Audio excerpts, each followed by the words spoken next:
Wait, where did winter go? No, seriously, was it just yesterday? We were wrapped in blankets, sipping hot chai, and complaining about the cold. And now, boom, the sun is back, the air is warm, and it's like winter never even happened. But here's the real question: was this just a wild fluke? Or is there something much bigger going on? Because let me tell you, what I found will make you rethink everything, and once you hear this, you won't be able to ignore it. Are you ready? December felt okay. January was cold for a bit, and then February showed up like an uninvited guest bringing summer early. But why? Is this just bad luck or is there a pattern? The deeper I dug, the more I realized it was a warning of what? Stick around because what I found will send chills down your spine. If there are any chills left, that is. Alright, let us start with the obvious temperature. Way higher than usual. But here's where it gets interesting. This isn't just one time thing. Over the years, our winters have been getting shorter, almost like they are disappearing in slow motion.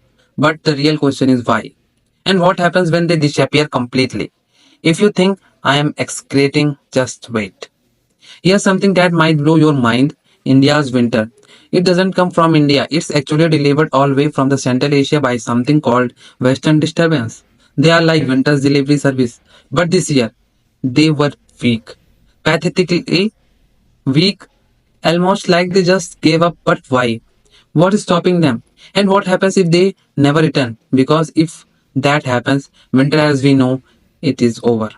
Now let's go deeper. Ever heard of La Nina? It's like a natural AC for the planet, keeping our winters cool. But guess what? This year La Nina was late, like a guest who missed the party. And because of that, winter didn't stand a chance. But here's what really bothering me. Why was it late? Is something messaging with our global weather system? And if it happened this year, what is stopping it from happening again? And then there's the Himalayas, our natural fortress of ice and cold air. But this year, they got way less snow. And if the Himalayas don't freeze properly, guess what? They don't send cold air down to us. It's like our entire winter system is failing. But here's the real kicker. Why is this happening? And more importantly, is it too late to fix it? And now, the final piece of the puzzle. The elephant in the room. Climate change. We hear about it all the time, but now it's knocking on our door. And guess what? Our cities are making it worse. More buildings, more cars, more pollutions. It's like we built a giant heat trap and now winter doesn't stand chance. But the real question is, how far will this go? Are we really looking at future where India has no winter at all? Sounds crazy, right?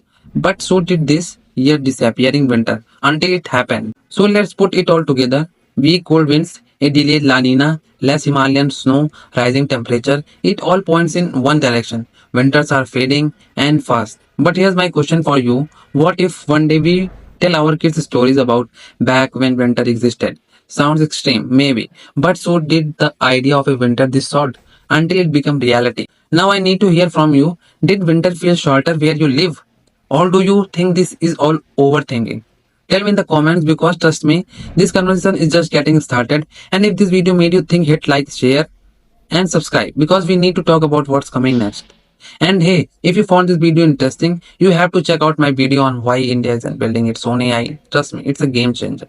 Or maybe you are curious about why the middle class is struggling more than ever. Click on these videos and let's keep our conversation is going. See you there. Thank you so much.